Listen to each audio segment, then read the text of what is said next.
हम शुरू करने जा रहे हैं the topic that is challenges of LPG. लेकिन हम इसको पब्लिक एडमिनिस्ट्रेशन के पॉइंट ऑफ व्यू से बेसिकली पढ़ने की कोशिश करेंगे। सबसे पहले बात करते हैं कि क्या मीनिंग होता है हमारे एलपीजी का। L for liberalisation, P for privatisation and G for globalisation. अब हर एक एक टर्म का हमें मीनिंग पता होना चाहिए। लिबरलाइजेशन का मतलब है कि गवर्नमेंट के कंट्रोल को और जो रिस्ट्रिक्शंस गवर्नमेंट ने लगा रखी है इकोनॉमी में, उनको रिड्यूस करना, उनको कम करना। जो गवर्नमेंट का कंट्रोल है या रिस्ट्रिक्शंस है इकोनॉमी की मैटर्स में, इसको हम कहते हैं लिबरलाइजेशन। लिबरल से याद रखेंगे, लिबरल का मतलब क्या था, यहाँ पे फ्रीडम हो, है ना, कंट्रोल ना हो, उसको हम कहते हैं लिबरल। तो दैट इज लिबरलाइजेशन, जहाँ पे कंट्रोल ना हो, कंट्रोल कम हो we can say, and freedom हो, है ना, इकोनॉमी में।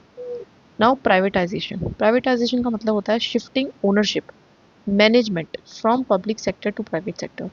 की जो ओनर है, चीज़ों का ओनर, या कहें तो जो चीज़ों को मैनेज करने वाला होगा, वो कौन करेगा? वो पब्लिक सेक्टर अब तक करता आ रहा था। सारी जो भी फैक्ट्रीज थी, कंपनीज थी, पब्लिक सेक्टर की थी। अब वो प्राइवेट सेक्टर भी करेगा। That is known as privatisation. That means increasing the role of private sector, है ना, हम ये कह सकते हैं। नाउ ग्लोबलाइजेशन, ग्लोबलाइजेशन का मतलब क्या है? ग्लोबलाइजेशन का मतलब है integration of national economy with world economy को बढ़ाना। कि नेशनल इकोनॉमी का जो ताल्लुक है ग्लोबल इकोनॉमी या फिर अदर कंट्रीज़ के साथ, चाहे वो ट्रेड के माध्यम से, चाहे वो कल्चर के माध्यम से, चाहे वो टेक्नोलॉजी के माध्यम से, चाहे वो इन्वेस्टमेंट के माध्यम से बढ़ी। ठीक है, मतलब क्या है कि फ्रीली जो नेशंस हैं वो एक दूसरे में इन्वेस्ट कर सकते हैं, फ्रीली चीज़ों को खरीद सकते हैं। इस तरीके से इनको कहते हैं ग्लोबलाइजेशन। ठीक है, integration of national economy with world economy. तो सबसे पहले हमने मीनिंग देख लिया एलपीजी का। नाउ इवोल्यूशन, कि किस तरीके से हमारा एलपीजी आया है। तो 1991 में होता क्या है कि हमारे यहाँ पे बहुत ज़्यादा इकोनॉमिक क्राइसिस होते हैं due to BOP crisis. BOP crisis that means balance of payment. Balance of payment का मतलब क्या होता है कि हमारा जो है दैट इज एक्सपोर्ट कम होता है, इंपोर्ट बहुत ज़्यादा होता है। ठीक है, और उसके कारण क्या हो जाती है, हमारे पास डेफिसिट होता है हमारे ट्रेड में। ठीक है, और हमारा जो पैसा है वो बिल्कुल गिर जाता है। साथ में हमारे जो फॉरेन एक्सचेंज है, इंपोर्ट करते करते वो खत्म होने की कगार पे आ जाते हैं, जो फॉरेक्स रिजर्व होता है। तो इसको हम कहते हैं बीओपी क्राइसिस। हमारा इस तरीके से चल रहा था, ये सिचुएशन हमारी चल रही थी उस टाइम पे। पीवी नरसिम्हा एंड मनमोहन सिंह, ये दोनों इंपॉर्टेंट हैं, इनके नेम को हमें लिख के ही आना है पेपर में। ये दोनों मिलके एक दैट इज एलपीजी के कॉन्सेप्ट को, जिनको हम मेजर इकोनॉमिक रिफॉर्म्स कहते हैं, वो इंट्रोड्यूस कर देते हैं। ठीक है, थोड़ा बहुत अगर हम दैट इज़ बात करें बिफोर एलपीजी आफ्टर एलपीजी की सिचुएशन की, तो बिफोर एलपीजी लाइसेंस परमिट राज होता है कि लाइसेंस आपको लेना पड़ेगा तभी आप ट्रेड कर सकते हो किसी भी चीज़ में। तो लाइसेंस परमिट राज होता है जो कि बहुत ज़्यादा ईजी नहीं होता है। लेकिन एलपीजी के बाद इस चीज़ को बहुत ज़्यादा हद तक रिड्यूस कर दिया जाता है। ईज ऑफ डूइंग बिजनेस ये लाया जाता है। हैवी स्टेट का कंट्रोल होता है बिफोर एलपीजी, कि स्टेट बहुत ज़्यादा कंट्रोल कर रहा होता है हर चीज़ को। लेकिन आफ्टर एलपीजी इस चीज़ को वीक कर दिया जाता है, वीक स्टेट का कंट्रोल होता है। बिफोर एलपीजी जो ग्रोथ है वो कम होती है, लिमिटेड होती है। यहीं पे आफ्टर एलपीजी जो ग्रोथ है वो ज़्यादा होती है।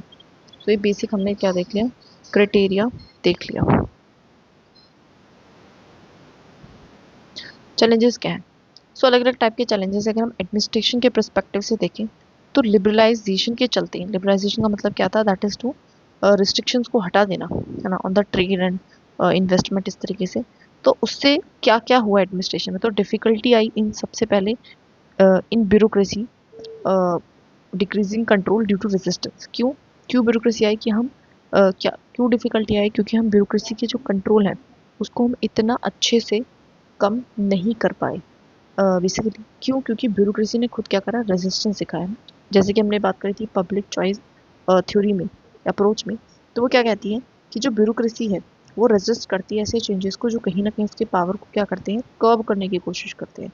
तो सेम चीज़ यहाँ पे भी देखने को मिली। साथ में need for regulatory bodies, example SEBI.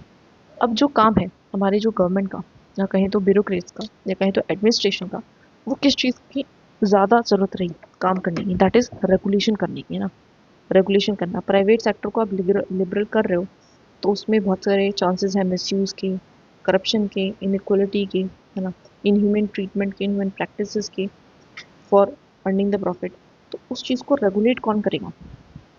तो उसके लिए रेगुलेटरी बॉडीज बनाई गई, एग्जाम्पल सेबी हुआ। ठीक है, तो रेगुलेटरी वर्क जो है वो बढ़ गया। बैलेंस, उसके बाद बैलेंस बना के चलना भी अपने आप में एक चैलेंज है फॉर अ ब्यूरोक्रेट, कि वो स्टेट का जो रोल है वो फैसिलिटेटर कहाँ पे रहे, कंट्रोलर कहाँ पे रहे, मतलब कहाँ पे उसको कंट्रोल करने की ज़रूरत है और कहाँ पे उसको फैसिलिटेट करने की ज़रूरत है। तो इस चीज़ में बैलेंस बनाना भी अपने आप में एक चैलेंज बन गया। ठीक है, नाउ बात करते हैं एडमिनिस्ट्रेशन प्राइवेटाइजेशन, कि एडमिनिस्ट्रेशन जो है हमारा वो प्राइवेट, अगर बात करें प्राइवेटाइजेशन का क्या इम्पैक्ट रहा, क्या चैलेंजेस रहे हमारे एडमिनिस्ट्रेशन में। प्राइवेटाइजेशन का मतलब क्या था? दैट इज प्राइवेट सेक्टर का रोल बढ़ा देना। तो सबसे पहला है disinvestment process often politicised and non transparent. Generally disinvestment का मतलब क्या होता है कि कहीं पे भी जैसे कोई कंपनी है, वहाँ पे 100% अभी क्या है, गवर्नमेंट का शेयर है।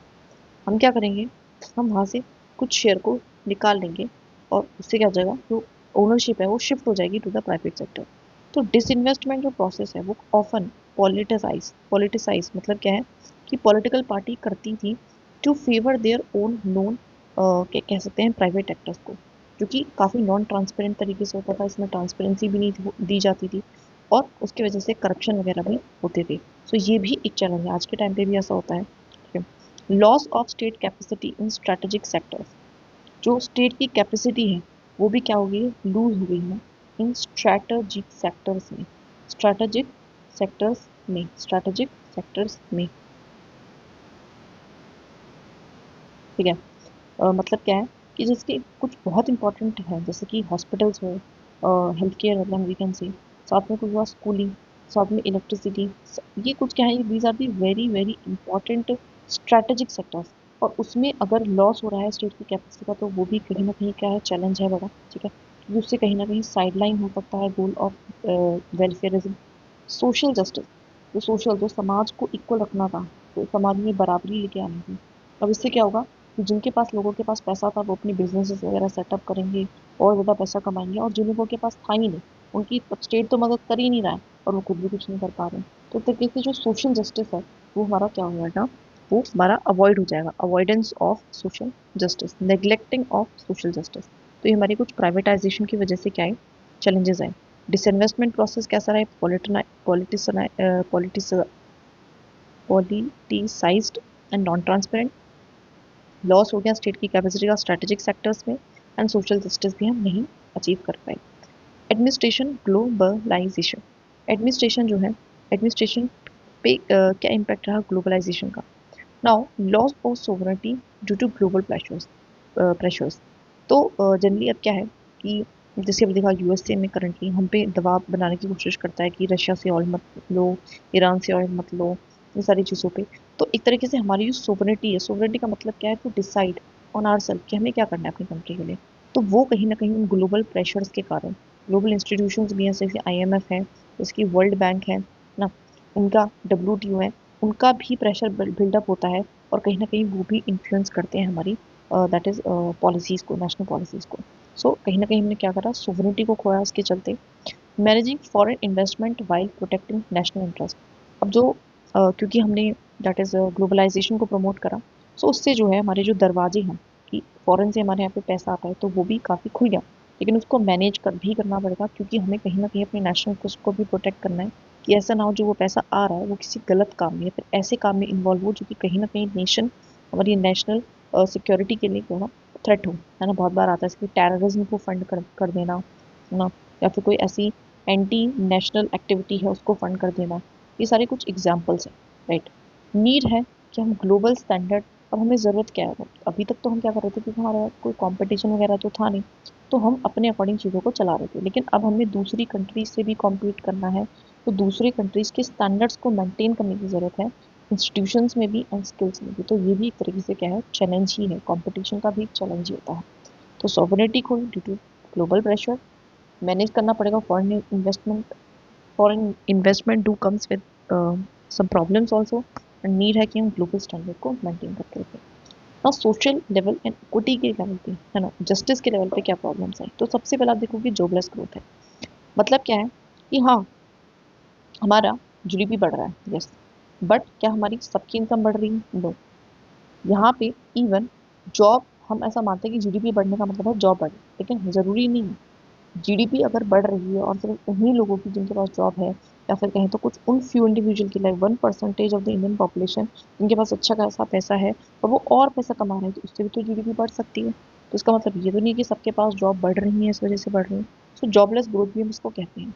थ्रेट है हमारी इंडिजिनियस इंडस्ट्रीज एंड हैंडीक्राफ्ट्स को, क्योंकि हम अभी भी, because we are a developing nation, और अभी भी हमारे पास जो टेक्नोलॉजिकल गैप है, तो उसके चलते हो सकता है कि हमारी जो इंडिजिनियस इंडस्ट्रीज हैं और जो हमारी हैंडीक्राफ्ट हैं स्पेसिफिकली, वो इस कंपटीशन को सर्वाइव ना कर पाए in the world of globalisation, and वो टूट जाए। वो टूटेंगी तो उससे कितना कुछ हो सकता है कि जॉब का लॉस हो सकता है, ठीक है, मैन्युफैक्चरिंग सेक्टर ठप हो जाएगा, एक्सपोर्ट ठप हो जाएगा, और जॉब नहीं रहेगी लोगों के पास तो पॉवर्टी आ सकती है, अनएम्प्लॉयमेंट बढ़ जाएगा, ठीक है। और इन सब के कारण क्या होते हैं, वायलेंस भी बढ़ सकते हैं। तो बहुत कुछ मतलब एक तरीके से थ्रेट है। Now weakening of social equity, क्योंकि हम प्राइवेट सेक्टर को हर चीज़ में घुसा देंगे, स्कूल्स में, कॉलेजेस में, इलेक्ट्रिसिटी में भी दिल्ली में इवन मेट्रो चल रही है, भी एक प्राइवेट सेक्टर है, अदर अदर एग्जाम्पल, ठीक है। तो उससे क्या होगा, कहीं ना कहीं हमारा सोशल इक्विटी जो समाज का भला था, उससे हम क्या कर पाएंगे, साइड लाइन हो पाएंगे, हो जाएंगे, ठीक है। अर्बनाइजेशन जो आ रही है, क्योंकि इसने जॉब क्रिएट करी, ठीक है, ग्लोबलाइजेशन हुआ, प्राइवेटाइजेशन हुआ, लिबरलाइजेशन हुआ, इन सब ने क्या करी, जॉब क्रिएट करी, ठीक है। लेकिन जॉब जो क्रिएट हो रही है वो जनरली क्या है, काफ़ी दैट इज रीजनल है ना।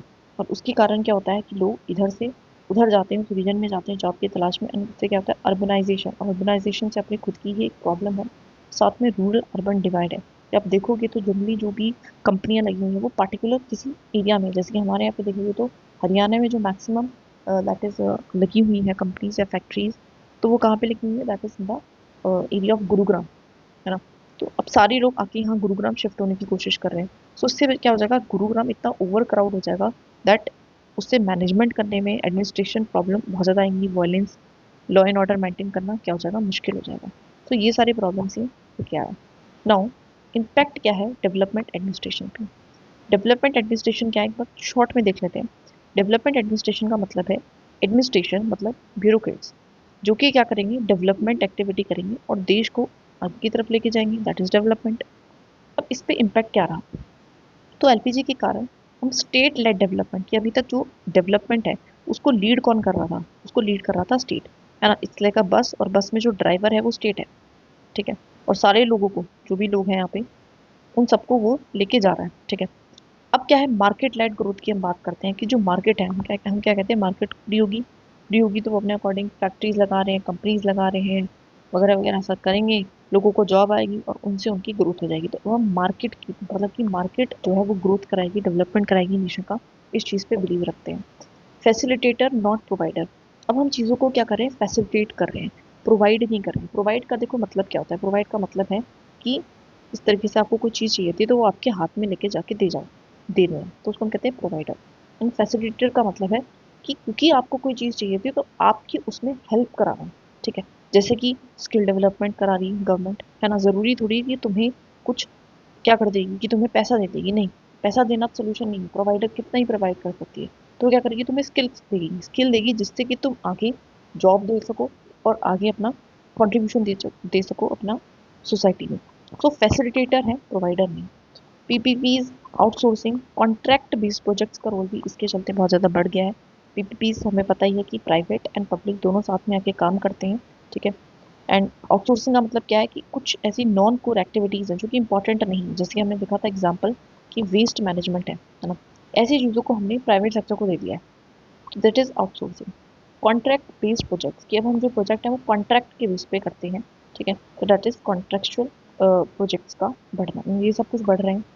वेलफेयर जो है, पहले हम वेलफेयर पे ज़्यादा ध्यान देते थे, अब हम एफिशिएंसी पे थोड़ा सा ज़्यादा ध्यान दे रहे हैं, क्योंकि हमें लगता है कि एफिशिएंसी आएगी तो ऑटोमेटिकली लोगों की जेब में पैसा आएगा, और पैसे से ऑलमोस्ट जो है अधिकतर जो है हमारी चीज़ें पूरी हो ही जाती हैं, ठीक है। तो स्टेट-लेड डेवलपमेंट से क्या, मार्केट लेड डेवलपमेंट पे चले गए, फैसिलिटेटर से फैसिलिटेटर हो गए, प्रोवाइडर नहीं, ठीक है।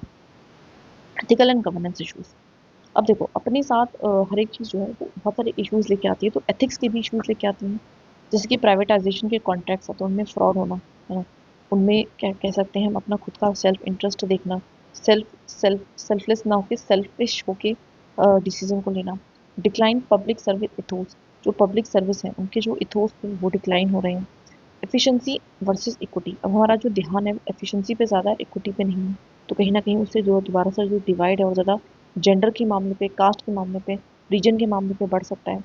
कॉर्पोरेट इन्फ्लुएंस ऑन पॉलिसी, बहुत बार जो पावरफुल कॉर्पोरेट होते हैं जैसे कि अदानी अंबानी, बहुत बार एलिगेशन भी लगता है कि उनका काफ़ी इन्फ्लुएंस रहता है हमारी पॉलिसीज़ पे। ठीक है, तो कहीं ना कहीं एक दो प्राइवेट प्लेयर हैं जो डोमिनेट कर रहे हैं इस चीज़ को। Then weakening of democracy accountability, क्योंकि जब हम जो हम डेवलपमेंट कर रहे थे ना, तो हमने पावर दी थी that is to the state, और स्टेट को पावर दी थी तो स्टेट को एक तरीके से पावर के साथ उस पर अकाउंटेबिलिटी भी हम फिक्स कर पा रहे थे। ठीक है, लेकिन क्योंकि अब उसके पास पावर ही नहीं है इतनी, है ना, वो पावर उसने क्या कर दी है, सब में बांट दिया प्राइवेट सेक्टर में, लिबरल कर दिया चीज़ों को, है ना। तो अब क्या है, अकाउंटेबिलिटी कैसे फिक्स करोगे, है ना। तो इससे वीकन हो रही है कहीं ना कहीं डेमोक्रेसी अकाउंटेबिलिटी। तो ये सारे कुछ इसके इश्यूज हैं। ठीक है, तो प्राइवेट कॉन्ट्रैक्ट्स डिक्लाइन होना, पब्लिक सर्विस रहता है उसको, efficiency versus equity, corporate conference रहता है पॉलिसीज पे, बीकन हुई हमारी डेमोक्रेसी की accountability. Now administrative reforms and capacity building, तो क्या क्या रिफॉर्म्स हमें लाने की जरूरत है, फिर हम लेके भी आए हैं। एंड उसमें सबसे इंपॉर्टेंट है दैट इज कैपेसिटी बिल्डिंग, मतलब ट्रेनिंग देना। तो need training for market oriented governance, तो ज़रूरत है, अभी भी ज़रूरत है कि हम ट्रेनिंग दे सकें अपने स्पेसिफिकली सिविल सर्वेंट्स को, सो दैट वो मार्केट ओरिएंटेड गवर्नेंस को अच्छे से समझ सके रहे। पीपीपीज को आगे बढ़ा को प्रमोट करना।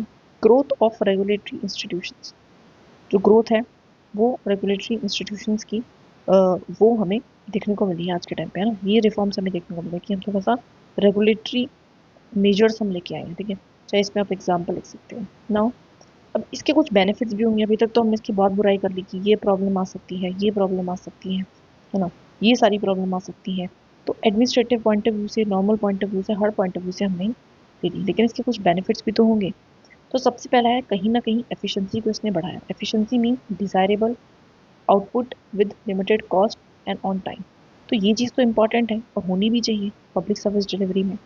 स्पेशलाइजेशन आई, स्पेशलाइजेशन कैसे आई, दैट इज कहीं ना कहीं कंपटीशन बढ़ता है, और कंपटीशन बढ़ता है तो हर कोई पर्सन, हर कोई इंडिविजुअल कहे या फिर कुछ भी गवर्नमेंट भी कहे, तो वो अपने आप को परफेक्ट बनाने की कोशिश करती है, ज़्यादा ज़्यादा बेटर बनाने की, तो स्पेशलाइजेशन आएगी, है ना। रिड्यूस फिजिकल बर्डन, जो पैसे का बर्डन था, जो खर्चा था, है ना, अभी गवर्नमेंट सारा खर्चा उठाएगी, सब कुछ प्रोवाइड कराएगी, प्रोवाइडर का काम करेगी, तो उस पर फिजिकल बर्डन भी तो पड़ेगा ना, पैसा तो जाएगा, उधार लेना पड़ेगा, डेप्ट ट्रैप हो सकता है। Exposure to global best practices, जब ग्लोबलाइजेशन हुआ तो ग्लोबलाइजेशन से हम एक्सपोज कर पाए ग्लोबल बेस्ट प्रैक्टिसेस को। एग्जाम्पल हम ऐसे लिख सकते हैं जैसे कि जीएसटी काउंसिल है ना, हम जीएसटी काउंसिल या कहीं तो बहुत सारे ऐसे रिफॉर्म्स हैं जो हम ग्लोबली हमने देखा है, जो दूसरी कंट्रीज से सीखा और हम उसको लेके आए। ठीक है, बेटर सर्विस डिलीवरी, क्योंकि कॉम्पिटिशन इंप्रूव होगा, तो वही वाली सारी चीज़ें, efficiency, specialisation, exposure to global practices, reduce physical burden, ये सब कुछ। जॉब जॉब भी हम कह सकते हैं, जॉब क्रिएशन होना, जीडीपी का बढ़ना, these are all the benefits. ठीक है, साथ में आप एडमिनिस्ट्रेशन का भी तो काम देखो, कहीं ना कहीं बर्डन को उसने कम कर दिया है ना। ये चीज़ें मैंने लिखी नहीं है बट ठीक है, अगर समझ में आ रहा है तो यू कैन राइट, बर्डन कम कर दिया, क्योंकि पहले एक ब्यूरोक्रेट था, उसको ये भी सब कुछ करना था, लेकिन अब ये और ये काम खत्म हो गए, तो अब उसका जो बर्डन है कहीं ना कहीं वो कम हो गया, और जब बर्डन कम होगा तो ऑटोमेटिकली एफिशिएंसी आएगी, वैकेंसी, राइट, स्पेशलाइजेशन आएगी, मे भी कह सकते हैं। ठीक है, तो ये सब कुछ।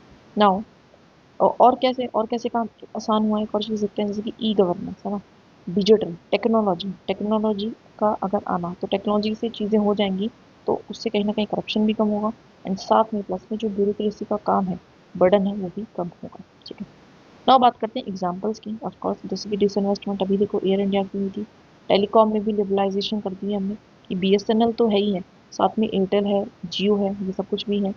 सेस पॉलिसी हम लेके आए, that is special economic zones policy हम लेके आए हैं के चलते। ठीक है, इनका मेन मोटिव क्या है, that is to increase the production, कहीं तो मार्केट के रोल को और ज़्यादा बढ़ाना, मार्केट की ग्रोथ का होना। बैंकिंग सेक्टर में भी रिफॉर्म्स लेके आए हैं, जिसके अब प्राइवेट सेक्टर्स अलाउड है, पहले तो नेशनलाइजेशन ऑफ बैंक कर दिया था हमने, है ना, लेकिन अब क्या उसमें एसबीआई तो है ही गवर्नमेंट की तरफ से, साथ में ये सारे बैंक्स भी हैं। FDI in retail and insurance, FDI है हमारे किसमें, दैट इज रिटेल में एंड इंश्योरेंस में, हमने वो भी अलाउड कर दिया। तो ये सारे हमारे क्या है, एग्जाम्पल्स हैं, तो इनको प्लीज ध्यान रखना। Disinvestment, telecom liberalisation, cess policy, banking sector reform and FDI in retail and insurance. Examples थोड़ी ज़्यादा याद रखो, बिकॉज मैं बार बार क्या कोशिश कर रही हूँ, उन्हीं एग्जाम्पल्स को लिख देती हूँ। तो इस बार थोड़ा सा हम कोशिश करेंगे कि इन एग्जाम्पल्स को थोड़ा रट ले सो दैट ईजी हो जाए। नाउ थिंकर बेसिक अगर हम देखें तो एक सपोर्टर है जिसको हम अदम स्मिथ कहते हैं। वो काफ़ी इकोनॉमी और सब कुछ एक तरीके से मार्केट के अकॉर्डिंग चलना चाहिए उस चीज़ पे बहुत बिलीव करते थे। वहीं पे अपोजर की बात करूँ तो वो कार्ल मार्क्स थे। कार्ल मार्क्स थोड़े से ज़्यादा हम कह सकते हैं स्ट्रॉन्ग अपोजर हैं, क्योंकि वो बिल्कुल ऐसे कहते हैं कि देखो ऐसा नहीं होना चाहिए। हाँ, ऐसा नहीं होना चाहिए कि दैट इज प्राइवेट प्लेयर्स को इतना ज़्यादा इन्वॉल्व मत करो, क्योंकि उससे कहीं ना कहीं सोशल वेलफेयर नहीं होता। और ये काफ़ी वेलफेयर प्रो इंसान थे, that is why. So basically we have done this topic in a quite good detail. ठीक है, हमने बहुत अच्छे से कर लिया इसको, होलिस्टिकली कवर करा है ना। कुछ बाकी रहा नहीं है, बाकी इसको बार बार पढ़ना है, रीड करना है एंड रिवाइज करना है।